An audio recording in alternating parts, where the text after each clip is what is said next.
he's a bit of a hustler in the best and the worst sense of the word, and he's trying to change.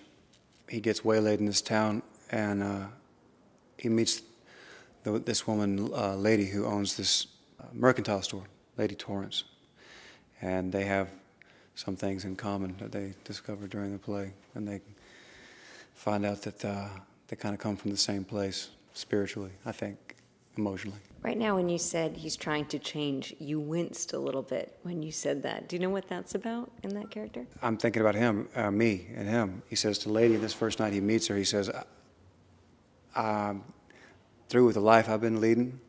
I lived in corruption, but I'm not corrupted. And this is why my life's companion, my guitar, it washes me clean. Like water after anything unclean has touched me. And I think that he loves music, and it's all that he lives for, but just to survive and just because he's on his own, he's had to come up with some interesting ways to get paid, you know? That's not just playing and singing. This is not one of Tennessee Williams' better-known plays, and as I understand it, he worked on Orpheus Descending for something like 17 years. What about this play do you think required that much work, and what about it appeals to you? Well, it originated as Battle of Angels, I believe, which went down very early, and he had it was tough, very tough for him, and he actually says in his own words that he never stopped working on this play ever because it kept growing and changing, and I think it was such an ambitious thing to try if you would even call it an adaptation of this Greek myth that's so, kind of staggering and important and difficult to think about adapting that into the late 50s in the American South. So there's so many subtextual things going on. I think that the fascinating thing about it is that it is happening in the 50s in Mississippi, but it's about this much bigger, kind of eternal idea about, making art and being free, and it's very pre-Christian, There's not these judgments about morality, and I think that might have been a good thing for Tennessee to kind of idealize, because he struggled a lot, not being able to be free, and and I think that, it's kind of, when you put that up in the 50s, in the 60s, in the United States at the time, it's kind of hard to tell that story without people either being very confused.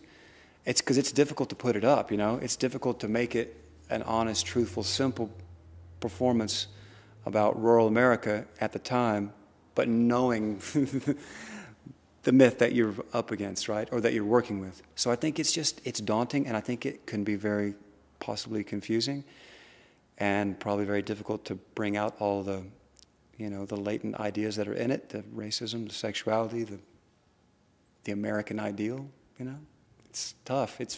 He was going for pretty much all the icons, and he pulled them all down, which is beautiful, and he put them back up in great ways.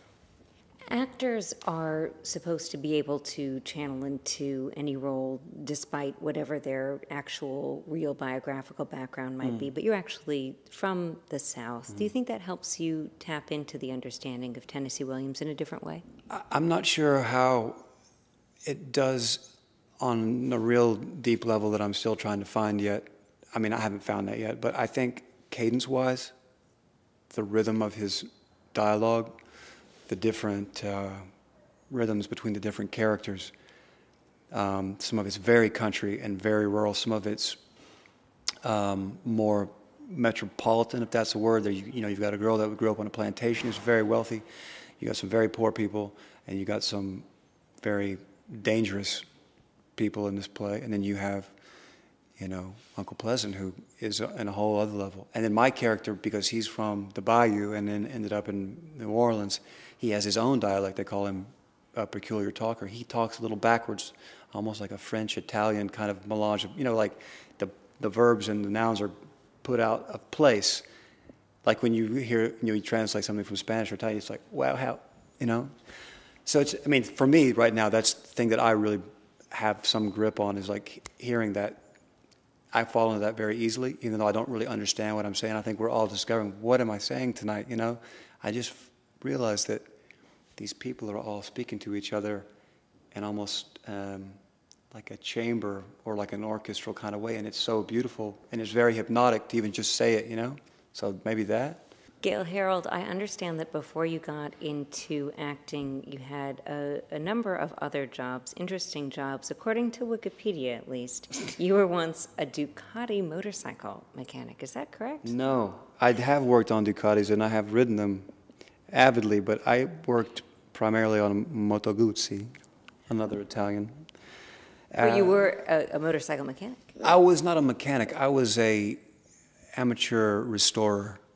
And I did work in shops and sold parts and helped people, but that was more of a functionary role. I love motorcycles and have for a long time, and at one time I did try to do that professionally as a way just to survive financially in an interesting way, because I was running out of money, and it seemed like a good idea.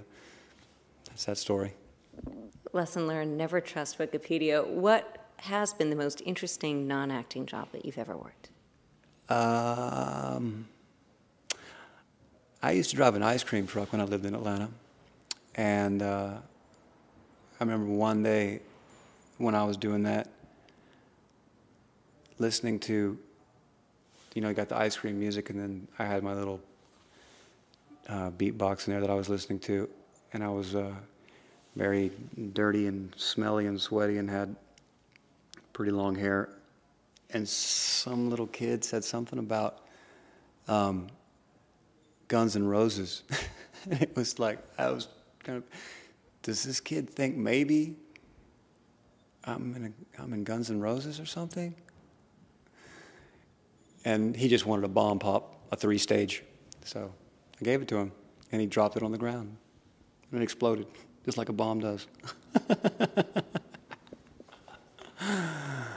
What's next for you after Orpheus Descending? I don't know right now. I don't know.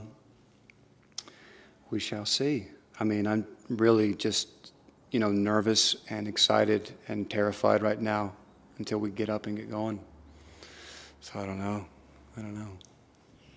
Gale Harold appears in Orpheus Descending at Theater. Thank you very much. Thank you. Wow.